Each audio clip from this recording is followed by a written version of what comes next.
공항 한복판, 가족여행을 시작하던 세 사람에게 갑자기 수상한 남성들이 들이닥칩니다. 정체는 공항 보안 경찰. 말 한마디 없이 그들을 둘러싸고 강제로 어딘가로 끌고 갑니다. 비명도 항의도 소용없습니다. 그저 이상한 표정으로 짐과 여권을 압수해버린 그들. 범죄자 취급, 그리고 수갑. 도대체 이들에게 무슨 일이 벌어진 걸까요? 그리고 이 가족은 국제공항 한복판에서 벌어진 이 악몽을 무사히 빠져나올 수 있었을까요? 지금부터 그날의 모든 진실을 공개합니다. 저는 네팔의 히말라야 작은 마을에서 3남매의 장녀로 태어난 바르샤입니다. 우리 집은 마을에서도 가장 가난한 편이었습니다. 어머니는 남들의 집에서 빨래를 해주며 생계를 이었고 아버지는 가끔 관광객들에게 짐꾼 일을 했죠. 6살 때부터 저는 부모님을 도와 길거리에서 국수를 팔았습니다. 아침 해도 뜨기 전에 일어나 재료를 준비하고 학교가 끝나면 다시 거리로 나가 늦은 밤까지 일했어요. 손은 항상 차갑고 거칠었지만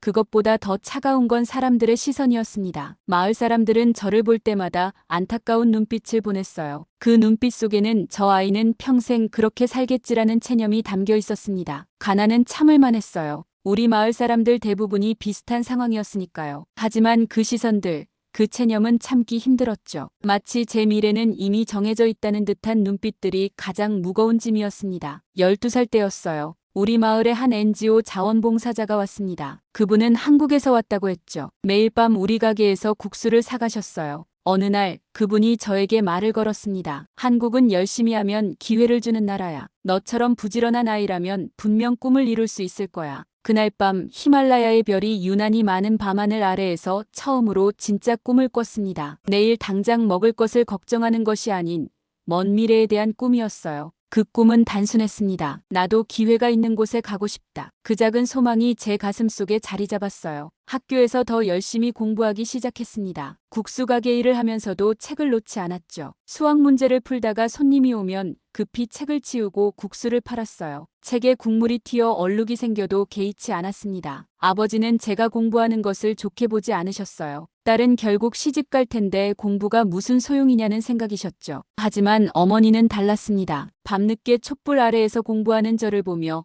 어머니는 자주 눈물을 훔치셨어요. 그럴 때마다 저는 더 단단해졌습니다. 어머니에게 더 나은 삶을 선물하고 싶었거든요. 중학교를 졸업할 무렵 마을에 다시 NGO 단체가 왔어요. 이번에는 청년 취업 연계 프로그램을 소개하러 왔다고 했습니다. 한국에서 일할 기회를 주는 프로그램이었죠. 가슴이 두근거렸어요. 이것이 바로 내가 기다려온 기회일까? 하지만 그 기회를 잡기 위해서는 부모님을 설득해야 했습니다. 아버지는 크게 화를 내셨어요. 딸이 외국에 나가 일한다는 것은 상상도 할 수 없는 일이었죠. 하지만 저는 포기하지 않았습니다. 매일 밤 아버지께 이야기했어요. 어떻게 더 나은 삶을 만들 수 있는지, 가족을 어떻게 도울 수 있는지. 한 달이 지나서야 아버지는 마지못해 허락하셨습니다. 그렇게 19살이 되던 해, 저는 한국행 비행기에 몸을 실었어요. 가슴은 설렘으로 가득했지만 동시에 두려움도 컸습니다. 한국어도 제대로 못하는 제가 과연 잘 해낼 수 있을까 하는 의문이 끊임없이 들었죠. 비행기 창문 밖으로 점점 멀어지는 히말라야를 바라보며 다짐했습니다. 꼭 성공해서 돌아올 거라고, 가족에게 더 나은 삶을 선물하겠다고, 그리고 무엇보다 그 따가웠던 시선들에 증명해 보이겠다고 말이죠. 한국에 도착한 첫날, 모든 것이 낯설었어요. 높은 빌딩들, 빠르게 움직이는 사람들, 이해할 수 없는 언어, 마치 다른 세계에 온 느낌이었습니다. 인천공항에서 바로 경기도 외곽의 한 제조 공장으로 이동했어요. 그곳이 앞으로 제가 일하고 살게 될 곳이었죠. 첫 출근 날, 넓은 공장 바닥에 늘어선 기계들을 보고 놀랐습니다. 이렇게 많은 기계를 본 적이 없었거든요. 조립 라인에 배치된 저는 비정규직 신분으로 일을 시작했어요. 매일 아침 6시에 일어나 공장으로 향했고 저녁 7시가 되어서야 퇴근했습니다. 그렇게 하루 12시간을 기계 앞에서 서 있었죠. 작업은 단순했지만 고되었어요. 작은 전자부품을 조립하는 일이었죠. 손가락은 늘 상처투성이었습니다. 정교한 부품을 다루다 보면 손끝이 찢어지고 화학약품 때문에 피부가 갈라졌어요. 하지만 더 고통스러운 건 언어 장벽이었습니다. 작업 지시를 제대로 이해하지 못해 실수를 반복했어요. 그때마다 관리자의 질책이 이어졌죠. 그 말들이 무슨 뜻인지 다 이해하지는 못했지만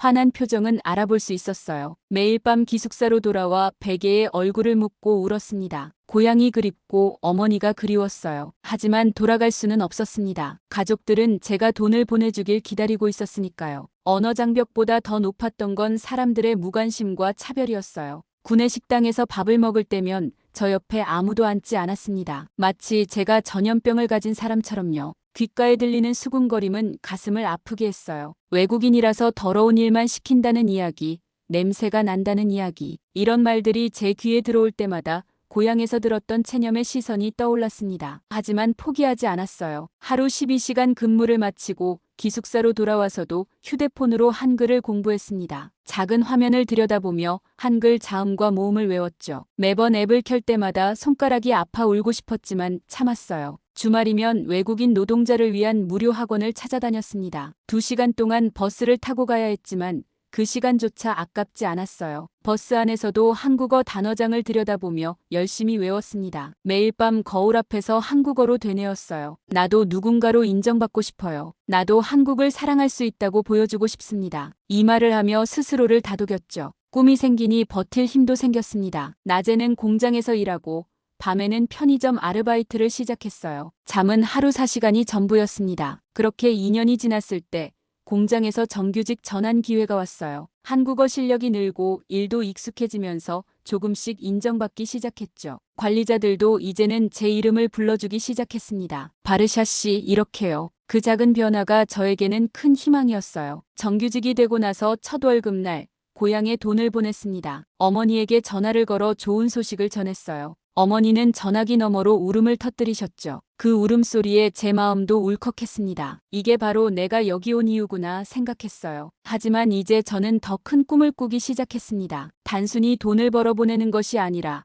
정말로 이곳에서 인정받는 사람이 되고 싶었어요. 한국 사회의 진정한 일원이 되고 싶었습니다. 정규직이 된 후 어느 날 조립 라인에서 문제점을 발견했어요. 작은 부품을 옮기는 과정에서 불필요한 동작이 많다는 것을 알게 됐죠. 매일 같은 동작을 반복하다 보니 어떤 부분이 비효율적인지 눈에 들어왔습니다. 용기를 내어 개선안을 작성해 제출했어요. 글솜씨가 서툴러 밤새 고쳐 썼습니다. 한국어 문법이 틀리진 않았는지, 단어 선택은 적절한지 계속해서 확인했죠. 다음 날 공장 대표가 직접 저를 사무실로 불렀어요. 가슴이 쿵쾅거렸습니다. 혹시 뭔가 잘못했나 걱정했죠. 하지만 대표는 환하게 웃으며 저를 맞아주었습니다. 바르샤 씨, 이 개선안 정말 대단합니다. 우리가 왜 이걸 생각 못했을까요? 그 말에 얼굴이 화끈거렸어요. 처음으로 누군가가 제 생각을 진지하게 들어주었고 가치 있게 여겨주었습니다. 제 제안으로 라인 효율이 15% 향상됐다고 했죠. 그날 처음으로 공장 동료들과 회식을 했어요. 소주 한 잔을 마시며 스스로에게 말했습니다. 나는 이제 공장 속 기계 부품이 아니라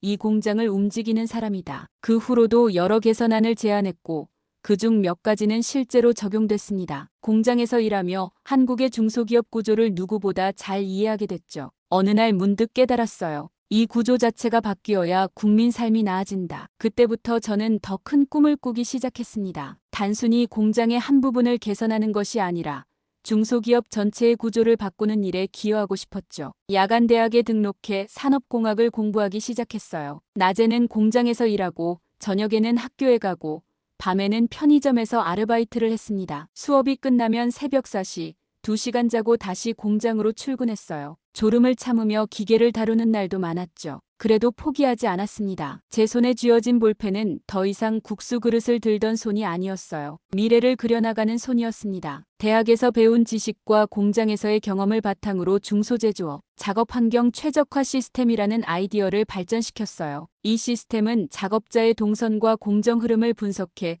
최적의 작업 환경을 제안하는 것이었죠. 학교 교수님의 도움을 받아 이 아이디어를 발전시켜 기술 특허로 출원했습니다. 특허 출원 소식이 공장에 알려지자 사람들의 시선이 달라졌어요. 이제는 누구도 제 옆자리를 피하지 않았습니다. 오히려 제게 먼저 인사를 건네고 이야기를 나누려 했죠. 처음에는 그런 변화가 어색했지만 곧 감사함을 느꼈습니다. 변한 건 사람들이 아니라 저 자신이었을지도 모른다는 생각이 들었어요. 그 공로로 노동부 장관 표창까지 받게 됐습니다. 큰 강당에서 이름이 호명될 때 제가 정말 이 자리에 서 있는 건지 믿기지 않았어요. 한국에 온 지 5년 만의 일이었습니다. 무대 위에서 아래를 내려다보니 공장 동료들과 대학 교수님, 그리고 그동안 저를 도와주셨던 많은 분들이 박수를 쳐주고 계셨어요. 그 순간 눈물이 왈칵 쏟아졌습니다. 이 모든 순간들이 제가 더 나은 사람이 되게 해주었다는 깨달음이 찾아왔죠. 용기를 내어 국책연구원에 지원했어요. 면접장에 들어서자 면접관들은 제 이력서를 보며 의아해했습니다. 네팔에서 온 공장 노동자가 어떻게 이 자리까지 왔는지 의문이었겠죠. 하지만 제 특허와 현장 경험, 그리고 학업 성취를 본 후에는 달라졌어요. 결국 중소기업진흥공단 산하연구소에 최종 합격했습니다. 그날 밤 펑펑 울었어요. 10년 전 히말라야 밤하늘 아래서 꿈꿨던 그 소망이 이뤄진 순간이었죠. 국수가게에서 만났던 그 자원봉사자의 말이 현실이 됐습니다. 한국은 열심히 하면 기회를 주는 나라. 정말 그랬어요. 한국은 저에게 기회를 주었고 저는 그 기회를 놓치지 않았습니다. 연구소에서의 첫날. 제자리에 작은 화분이 놓여 있었어요. 동료들이 환영의 의미로 놓아준 것이었죠. 그 순간 가슴이 뭉클했습니다. 이제는 외국인 노동자가 아닌 연구원 바르샤로 불리게 된 것이었어요. 연구소에서 저는 중소기업 제조 환경 개선 프로젝트를 맡았습니다. 제가 직접 경험했던 현장의 문제점들을 연구를 통해 해결할 수 있는 기회였어요. 밤낮으로 연구에 몰두했죠. 때로는 사무실에서 밤을 새기도 했습니다. 하지만 피곤함을 느끼지 않았어요. 제가 하는 일이 다른 공장 노동자들의 삶을 더 나아지게 할 수 있다는 생각에 에너지가 솟았거든요. 1년 후, 제 연구 결과를 바탕으로 개발된 스마트 제조 환경 가이드라인이 전국 중소기업에 배포됐습니다. 이 가이드라인을 적용한 기업들에서 작업 효율이 평균 22% 향상됐다는 결과가 나왔어요. 무엇보다 작업자의 산업재해 발생률이 크게 줄었죠. 제 논문이 이제 다른 공장을 더 나은 곳으로 바꾸고 있었습니다. 연구원으로 일한 지 3년째 되던 해, 고향에 계신 어머니와 영상통화를 하고 있었어요. 이제는 어머니도 스마트폰을 사용할 수 있게 되었습니다. 제가 보내는 돈으로 마을에서 가장 좋은 집을 지었고 동생들도 모두 대학에 보냈죠. 어머니는 제 연구실을 보시며 기뻐하셨어요. 그러다 문득 한 말씀을 하셨습니다. 바르샤, 엄마는 어릴 때부터 에펠탑을 보고 싶었지만 평생 한 번도 떠나보질 못했구나. 그 말을 듣는 순간 가슴이 뭉클해졌어요. 이제는 제가 받은 기회를 어머니에게 돌려드릴 차례였습니다. 바로 휴가와 연구원 출장 일정을 맞춰 어머니와 함께 프랑스 여행을 계획했어요. 파리에서 열리는 국제중소기업 혁신 포럼에 제 연구를 발표하러 가게 된 것이었죠. 어머니에게 이 소식을 전하자 어머니는 처음에 믿지 않으셨어요. 하지만 곧 기쁨의 눈물을 흘리셨습니다. 엄마, 이번에 꼭 같이 가요. 에펠탑 보러요. 어머니의 얼굴에 번진 미소를 잊을 수 없었죠. 그렇게 우리는 함께 파리행 비행기에 올랐습니다. 어머니는 비행기를 처음 타보신다며 창문 밖을 구경하셨어요. 그 모습을 보는 제 가슴은 기쁨으로 가득 찼습니다. 파리로 향하는 비행기 안에서 어머니는 마치 어린아이처럼 들떠 있었어요. 비행기 음식을 드시며 신기해하시고 영화를 보며 웃으셨죠. 저는 그런 어머니를 보며 가슴이 뭉클했습니다. 어머니의 인생에서 이렇게 행복한 순간을 만들어드릴 수 있다는 것이 얼마나 감사한 일인지 모릅니다. 바르샤, 내가 태어났을 때 이런 날이 올 줄 누가 알았겠니? 가난한 네팔의 농부딸이 이렇게 비행기를 타고 세계를 다니는 사람이 될 줄은. 어머니의 말씀에 눈물이 고였어요. 저도 이런 날이 올 줄은 몰랐습니다. 그저 하루하루 최선을 다했을 뿐인데 이런 기회가 찾아왔다는 것이 신기했죠. 엄마 덕분이에요. 엄마가 항상 저를 믿어주셨으니까요. 비행기는 12시간의 비행 끝에 샤를 드골 공항에 도착했습니다. 창밖으로 보이는 파리의 풍경에 어머니는 탄성을 질렀어요. 평생 TV에서만 보던 도시를 실제로 보게 된 것이었으니까요. 저도 설레는 마음이었습니다. 한국을 대표해 국제포럼에서 발표할 기회였으니까요. 이제 저는 단순한 이주 노동자가 아닌 한국의 연구원으로서 세계 무대에 서게 된 것이었습니다. 하지만 입국 심사대에서 예상치 못한 일이 벌어졌어요. 심사관이 저의 여권을 유난히 오래 들여다봤죠. 그리고는 의심스러운 눈길로 저를 쳐다봤습니다. 한국인이 맞습니까? 당황스러웠지만 자신있게 대답했어요. 네, 맞습니다. 네팔 이름의 한국 여권이라니 이상하군요. 이런 사례가 많습니다. 잠시 이쪽으로 오세요. 심사관은 저를 별도의 방으로 안내했어요. 그곳에는 이미 몇 명의 경찰이 대기하고 있었습니다. 놀랍게도 그들은 제게 수갑을 채웠어요. 가짜 한국인, 위장 난민이라는 의심을 받고 있었던 것이죠. 순간 온몸에 식은땀이 흘렀습니다. 어머니는 밖에서 걱정하며 기다리고 계실 테고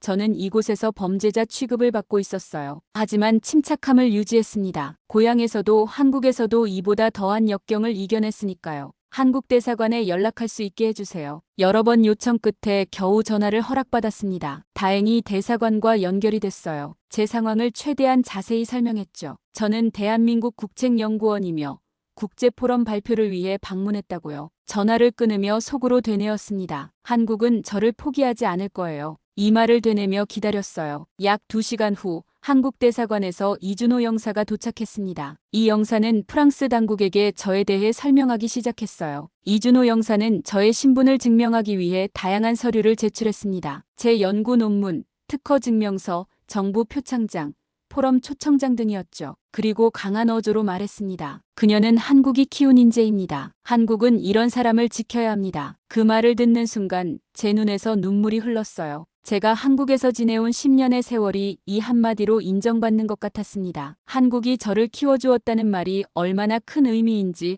프랑스 경찰들은 몰랐겠지만 저에게는 세상에서 가장 값진 칭찬이었어요. 프랑스 당국은 서류들을 꼼꼼히 검토한 후 저에게 입국을 승인했습니다. 더불어 공식 사과까지 했죠. 경찰은 수갑을 풀며 제 어머니에게도 사과했어요. 어머니는 겁에 질려 계셨지만 제가 무사히 풀려나자 안도의 한숨을 내쉬셨습니다. 죄송합니다, 바르샤 씨. 입국을 환영합니다. 수갑이 풀리는 순간 다시 한번 눈물이 흘렀어요. 그것은 단순히 오해가 풀려서가 아니었습니다. 제가 한국인이라는 사실이 이렇게 저를 지켜주는 힘이 될 줄은 몰랐기 때문이죠. 한국 국적은 저에게 단순한 법적 신분이 아니었습니다. 그것은 저의 노력과 꿈, 그리고 인정을 상징하는 것이었어요. 공항을 나서며 이준호 영사에게 진심으로 감사 인사를 전했습니다. 그분은 미소를 지으며 말씀하셨어요. 바르샤 씨처럼 열심히 사는 분들이 있어 저희도 힘이 납니다. 포럼에서 좋은 발표 기대할게요. 그 말에 다시 한번 가슴이 뭉클해졌습니다. 이제는 정말로 제가 한국을 대표해 세계 무대에 선다는 것이 실감났어요. 그것은 단순히 제 개인의 성취가 아니라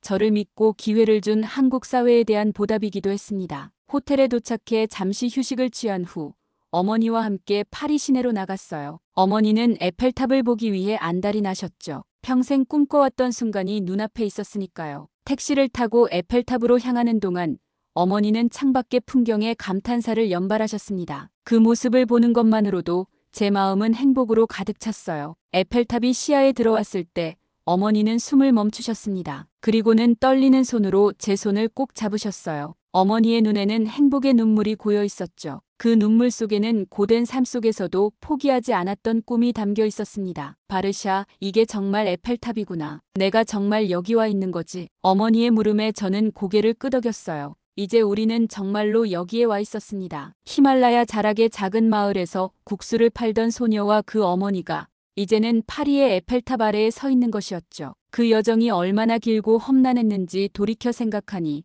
더욱 감격스러웠습니다. 다음 날 국제중소기업 혁신 포럼에서 발표를 마친 후 많은 박수를 받았습니다. 제 연구가 세계적으로 인정받는 순간이었어요. 발표를 듣고 온 여러 나라의 연구자들이 명함을 건네며 협력을 제안했죠. 그 중에는 프랑스 경제부 관계자도 있었습니다. 당신의 연구는 매우 인상적입니다. 한국의 중소기업 정책에 대해 더 알고 싶습니다. 그 말을 들을 때마다 가슴이 뿌듯했어요. 이제 저는 단순히 저 자신만을 대표하는 것이 아니라 한국의 연구원으로서 한국의 정책과 기술을 세계에 알리는 역할을 하고 있었으니까요. 그것은 제가 한국에 온 지 10년 만에 이룬 큰 성취였습니다. 포럼이 끝난 후 어머니와 함께 에펠탑 아래 벤치에 앉았어요. 파리의 석양이 에펠탑을 물들이는 모습이 너무 아름다웠습니다. 어머니는 제 손을 꼭 잡으시며 말씀하셨죠. 바르샤, 내가 이렇게 성공할 줄 알았다면 아버지도 더 일찍 내 유학을 허락했을 텐데. 저는 미소 지으며 대답했어요. 아니에요, 엄마. 그때 제가 간 건 유학이 아니라 노동이었어요. 그 고된 시간들이 없었다면 지금의 저도 없었을 거예요. 정말 그랬습니다. 공장에서의 12시간 노동,